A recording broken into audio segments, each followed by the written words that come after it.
Connectors and assembly. In this video, we'll be covering connectors, connector type and identification, cable assembly tips, including building and routing, soldering, and how it all applies to e-bike systems. Why it matters, because it's needed for problem solving and fundamental knowledge to safe part selection and servicing. Prerequisite VODs, just the one on voltage, current and resistance, conductors and insulators, and wires and cables.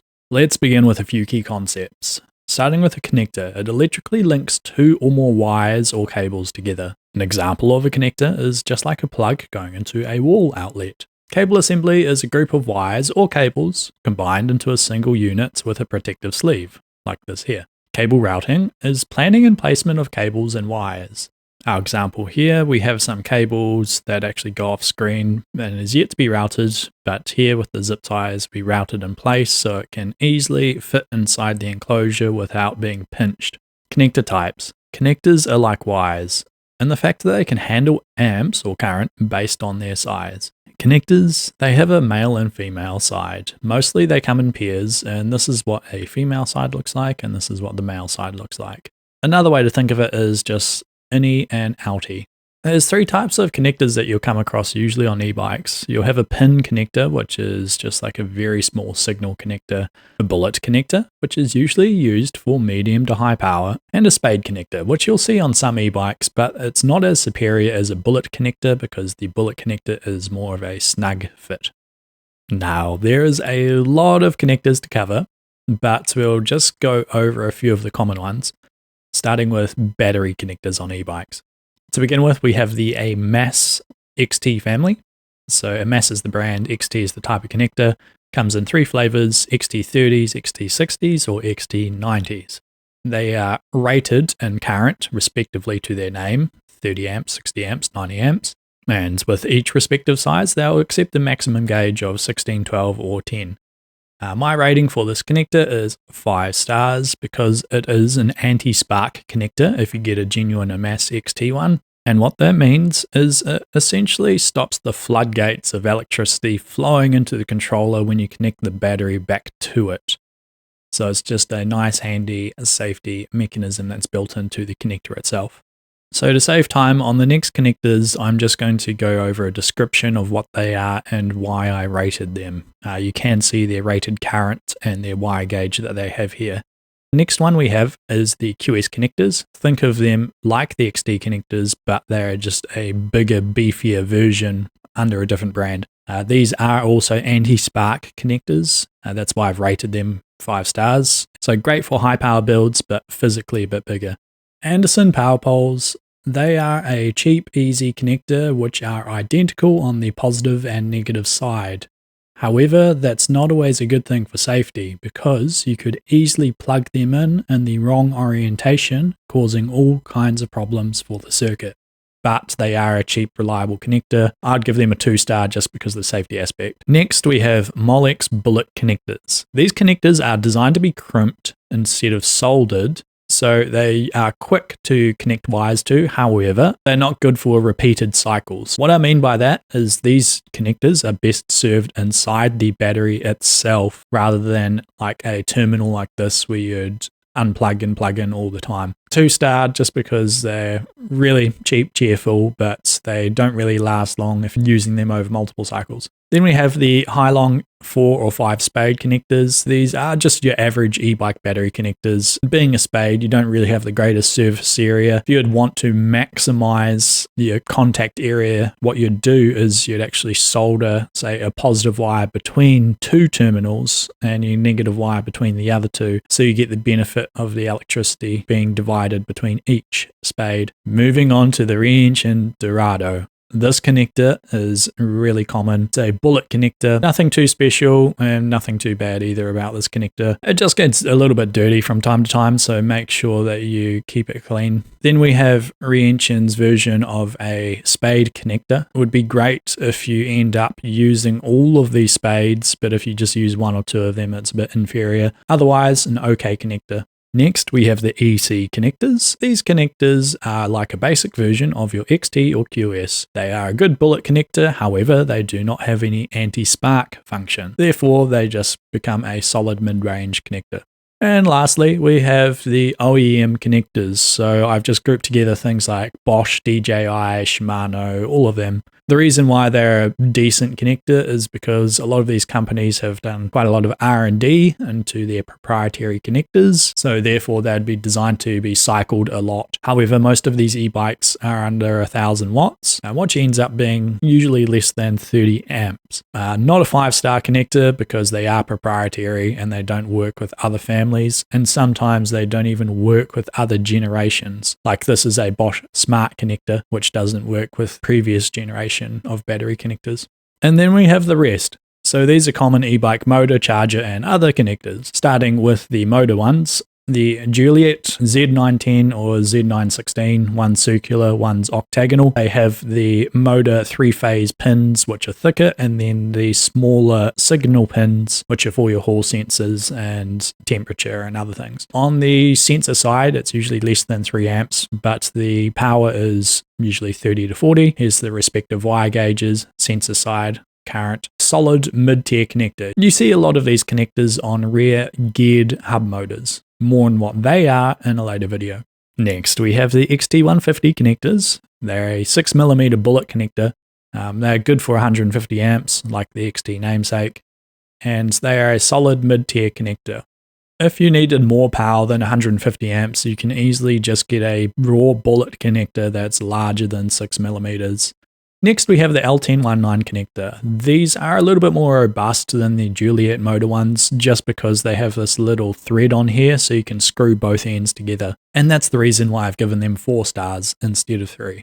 Moving on to the Amass MT160, like the XT, but there's 3 holes, and make a solid mid-tier connector for their size. These are rated for about 30 amps continuous, 60 amps when you're looking at peak current though. Next, we have the barrel connectors. So these are the most common charger connector you'll see. The 5.5mm refers to the diameter of the connector, whereas the 2.1 and the 2.5 refers to the size of the pin on the inside of a connector. A perfect mid-tier connector for chargers. XLR connectors. These are audio connectors, and they have a similar looking version, which are aviation connectors under the brand GX. Like the simple barrel jack, these are pretty commonplace for charging, and they can handle a little bit more power. They are a bit more bulky though, so therefore they are just a solid mid-tier connector. Next, we have an entire family of Juliet style connectors under the brand name Hygo. They are a fantastic connector for signals and low power communication between parts because they are extremely common, compact, and quite water resistant. Not to mention they are color coded and even some of them are different shapes. This can be really useful when you have a whole bunch of them on an e-bike and they're all unplugged and you're trying to figure out what goes into what. Next, we have JST JWPF connectors, bit of a mouthful, similar to the Juliet Hygo ones. These are great signal connectors, which are originally used in the automotive industry. They take less than 3 amps. They are a fantastic connector and slightly more bulkier than the Hygo connectors. That's why I've given them 4 stars. And then lastly, out of our common connectors, we have various JST options. You'll most commonly see these style connectors inside e-bike batteries when you are connecting the balance banks to a BMS. More on what all of those things are when we cover them in the battery videos. These are 3-star because they're just used everywhere and they are a common mid-tier connector. Now, believe it or not, that was just a few of the many connectors you may come across. But instead of sitting through hours and hours of explanation, here's a useful process you can go through to identify a connector. First of all, you want to look for a brand mark. Is there any etching on the connector itself that describes what it is? If there is not, check the brand or OEM manuals. Does the bike manufacturer have any information about the connectors used on that e-bike? If you have no luck there, move on to Google Lens. You'll see this on your phone, this little camera icon on your Google search bar. Hit that and take a close-up picture of the connector. It may be able to help you identify, if not the model, at least the brand of connector. And then lastly, you can move on to the connector database. This QR code here, or connectorbook.com, they have done the painstaking task of identifying pretty much every single connector out there, and you can go through and find out via image what the connectors are. Now that we've covered wires and a whole bunch of cable connectors, we can move on to assembly. Here's a few things to keep in mind when assembling your cables. Starting with sleeving. Sleeving is essentially joining or taping a whole bunch of different cables together, which can protect them, has nice cosmetic benefits, but it is an extra cost and takes extra time. It's usually quite good if you have a whole bunch of cables, but otherwise not always necessary. Something that is necessary, however, is sizing the cables correctly. Common problem that you'll probably come across is that the cables are too short after a customer has decided to put on a very high-rise stem and they fully twist the handlebars to the left or the right. They damage it. So the best thing you can do is just allow for some length. If you're unsure of how much extra length, you can always size the cable to match the brake line or the shifter line. For a nice clean look, you can even consider sleeving or taping those things together. Just make sure that they do not stretch or go under any unnecessary stress throughout the turning range of motion. Next, we have cable routing. So I cannot stress this next part enough. If you are replacing a bird's nest of cables and wires, usually they are organized in the most efficient way from the factory, usually. So you'd want to take a photo of that before you start pulling them to pieces. So when you put in the replacement part, you know how to organize everything so it all actually fits back together. And in doing so, not only in the part itself, but when running it along the bike, you will avoid a lot of pinch and crush points. Where possible, use existing routing channels, so things like brake lines and shift lines, where you can easily zip tie everything together. And while it might not look as tidy, if there are no routing channels for the cables, in a pinch you can always zip tie things onto the frame itself. Moving on to thermal limits. This is a precursor to soldering because everything to the left of the soldering iron here would either melt or be rated for a lower temperature than what the soldering iron can achieve of 300 to 350 Celsius. Just a little bit more detail on this table if you're curious. We've got the image, the name of the thing, and if it's got a melting point with no asterisks, or a rated temperature with an asterisk. TLDR, soldering iron can melt things like insulation and cable connectors. With that in mind, let's move on to a how-to video of the various ways you can do your own cable assembly. And we begin with some simple small signal cable that we cut to the appropriate length and then strip off the end so we have access to the conductor. From there we can twist the conductor tip and then repeat on both sides. And now we are installing the quick solder in place heat shrink. This is the best method to use on smaller cables. We then activate the heat shrink by using a blowtorch in my case, or you can use a heat gun if you're not as confident with dealing with high heat. We continue this process until the solder melts in the middle. And then we let it cool and it should look a little bit more opaque. From there we can slide an extra layer of heat shrink over top if we want to and repeat the same process with the heat gun or torch. Now we have a nice strong connection. Our next example is two signal connectors that we're going to connect back to back. We begin by stripping the outer layer, however sometimes you might go too far and damage the inner layer. So what we want to now do is cut that section away and then move on and try again with a bit more refined techniques. This may be easier if you have high quality wire strippers, but once we've worked through we should just be able to pull off the outer insulation with a clean break from the inner insulation. From there we strip the ends and then repeat again on the other side. Here I'm simply doing a continuity test to make sure the cables line up with the correct pins that I expect them to on the connector.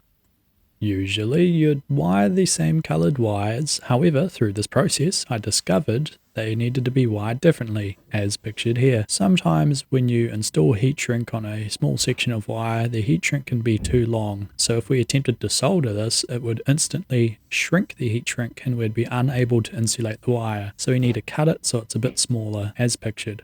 Since we're going to solder this wire manually, I'm going to apply some light duty, no clean flux rosin. This just helps the solder flow into the wire easier. Once I've done that, I can take the soldering iron and I'm just going to melt a bit of solder on the tip and then just gently, when ready, press it against the wire to transfer the heat and the solder onto the wire. See how the blue insulation melted away? You want to be very careful on smaller wires because it's easy to melt insulation back. This is a strong join, but it's the wrong shape, so I'm going to reapply the solder and make it a nicer shape. The smaller the wire, the faster the solder will turn back into a solid. Now we slide the heat shrink back over and then use our torch or heat gun to set it in position. As a result, we have a nice strong insulated join. Now let's do the other side with the far superior, faster method with the solder in place heat shrink. We want to overlap our conductors underneath the solder band in the center and then heat shrink it in place until the solder melts. Remember to be careful with your heat to avoid igniting the heat shrink and causing the insulation to burn through. Once we're done, we simply let it cool and solidify back into place. Now both ends are too fat to get heat shrink over, so we're going to tape the wires down together instead using electrical tape. Use a couple of alternating overlapping layers. And if you want to protect the tape from unraveling and tidy it up cosmetically, you can use a sleeve on the cable. On regular e-bikes, using aluminium tape is something you'll never have to do, but it's useful to know about. It's used in high power builds when you're trying to shield things like hall sensor signals from motor wire phase cables. Not necessary for regular e-bikes, and you'll learn about those parts later. Another method for a shorter cable run is to use a length of heat shrink that spans from connector to connector. You can shrink this down, but beware that water may find its way into the middle. This is less likely if you have a piece of heat shrink that has glue on the inside. And now we do a quick continuity test to make sure the outside pins are electrically connected and the inside pins are electrically connected and they are not shorting against each other. If you plug this cable into itself, it'd form a perfect loop like two donuts within each other with paths that never cross. Now that we're done, we use a wet cloth or sponge to clean the solder off our soldering iron so it does not damage the tip. We leave our iron in a safe place to cool down and turn it off. In our next example, we're dealing with higher gauge power wire. Using low quality strippers can sometimes result in the conductors being damaged when you strip the insulation like this. But with a slightly different technique and a bit of patience, you can strip the wire nice and cleanly like this. With both sides ready to go, we want to splice the wire together and then twist it over itself to compact it down without any strands sticking out. And next up, we surround the whole thing in some more flux. This time around we're using a much heavier duty iron to melt the solder into the thicker cable because it dissipates heat quickly. We will need to rotate the cable around and apply solder on all sides and then really let it sink in so it doesn't just sit on the surface. At the end of it you should have a nice solid join that looks like this. And from there we can insulate with any color heat shrink, and we just need to make sure no pointy parts are sticking through. As an optional extra, we can apply another reinforcing layer of heat shrink. I've chosen a white heat shrink here because I want to demonstrate what it looks like when you burn through it. That's if you put too much heat on one spot for too long, it will eventually split.